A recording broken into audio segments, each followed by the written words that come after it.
Seja bem-vindo a mais um vídeo do canal Fomos Testemunhas de Jeová. As crianças, eu vejo a criação das crianças dentro da organização como se elas fossem preparadas para ser uma aberração, né? Porque, pelo menos na minha época, não sei dizer hoje exatamente como está, se ficou mais rígido ou menos rígido, mas na minha época era uma coisa muito rígida. Existia uma brochura que, quando você se matriculava na escola, a orientação era que levasse a brochura, já para advertir gestores das escolas que a gente não podia participar, né, em eventos, em determinados eventos, e aliás, a maioria, né, porque é raro uma coisa que a gente podia participar. E, fora isso, todas as crianças que não fossem filhos de testemunhas de Jeová eram uma associação. Então, na escola, você tinha por obrigação de passar, tipo, o intervalo, o recreio, sozinho.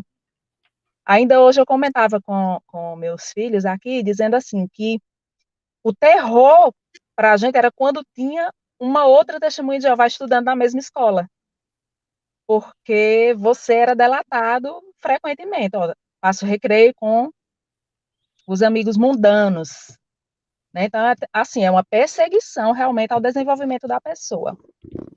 Eu costumo dizer que eu não vivi, eu comecei a viver depois que eu me tornei adulta e que eu comecei a me infiltrar na escola dos meus filhos para eu também participar das coisas, porque eu não tive infância, eu não tive adolescência. Eu me lembrava aqui também de um outro contraponto, que é muito interessante. A gente tem que ser exemplo em tudo isso que é ensinado, né? Todo o métier daquela brochura, mas, em compensação, muitas vezes dentro da família da gente acontecem coisas que são terríveis. Por exemplo, eu fui uma criança que eu fui muito espancada, eu sofri muita violência física, eu sofri muita violência psicológica. Quando eu fiquei adolescente, muitas vezes eu sofri também violência patrimonial. Por exemplo, uma vez minha mãe invadiu o meu quarto porque ela cismou que alguma coisa estava trazendo uma influência para dentro de casa e pegou todos os meus discos, que eu tinha uma coleção de discos, e fez a Santa Inquisição.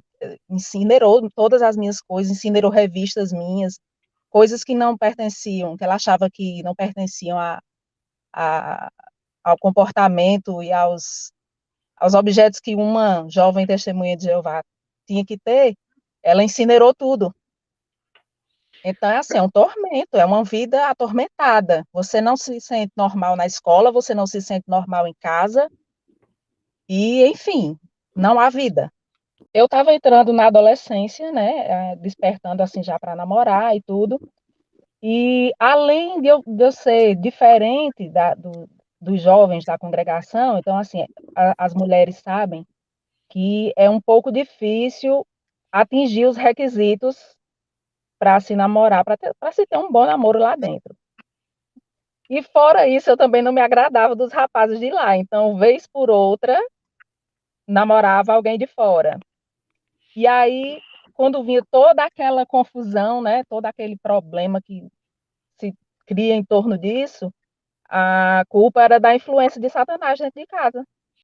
Eu me perguntava o que era que eu tinha feito para merecer viver aquelas situações que é um acontecimento atrás do outro, e tudo que eu queria era ser um adolescente normal, né? Eu queria, como eu falei, meus ideais eram diferentes.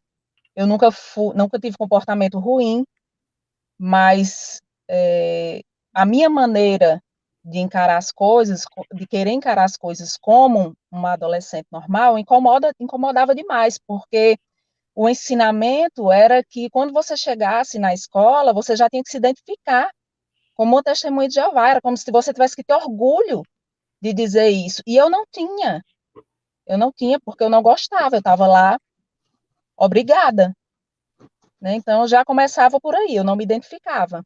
Então, assim, eu tinha muita dificuldade em me identificar, eu não gostava disso, e já em virtude disso, era como se eu estivesse me mostrando um mau exemplo. evidenciando que eu era um mau exemplo. Tanto que eu não perdi tempo, fiz 3 faculdades, realizei todos os meus sonhos.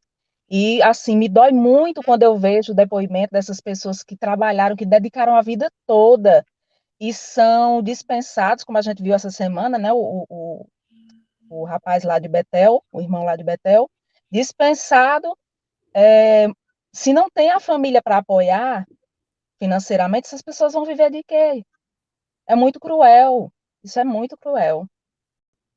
Acontece que eu vinha de uma vida tão sofrida, uma infância ruim, uma adolescência também cheia dessas mesmas coisas que eu mencionei, de violência, de violência moral, inclusive, que eu sentia que muitas vezes era um escape, era uma válvula de escape, né?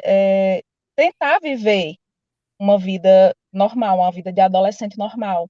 Então, quando eu fui para o ensino médio, por exemplo, eu me senti um pouco mais forte, um pouco mais independente, eu já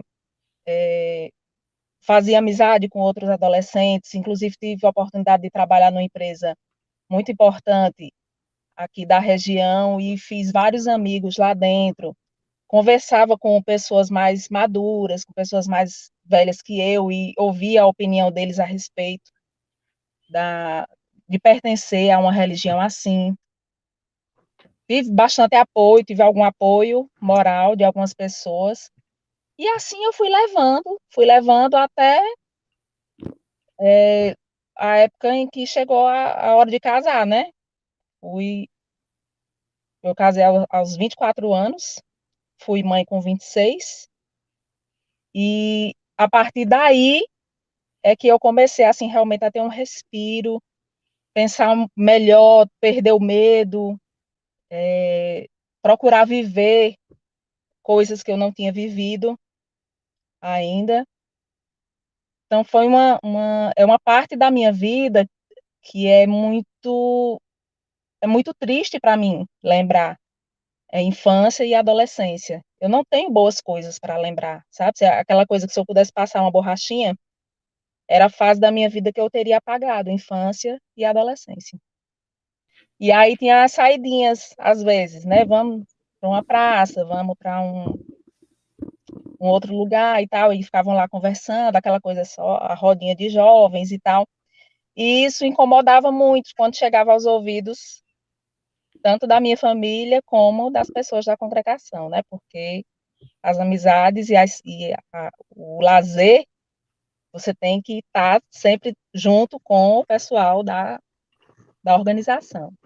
Obviamente que nessas situações, muitos acabam fazendo coisas erradas, né? Mas, graças a Deus, eu nunca tive problema com álcool, com droga, com cigarro, nunca tive, eu mantive meu corpo limpo. Eu só queria mesmo, como eu lhe disse, ter uma vida de um adolescente normal. Então, é muito importante que, para que haja luz na nossa mente, né, esclarecimento e superação também dessas sequelas, que nós estejamos unidos. Inscreva-se no canal, deixe o seu like, compartilhe o vídeo, faça a sua parte para ajudar outros.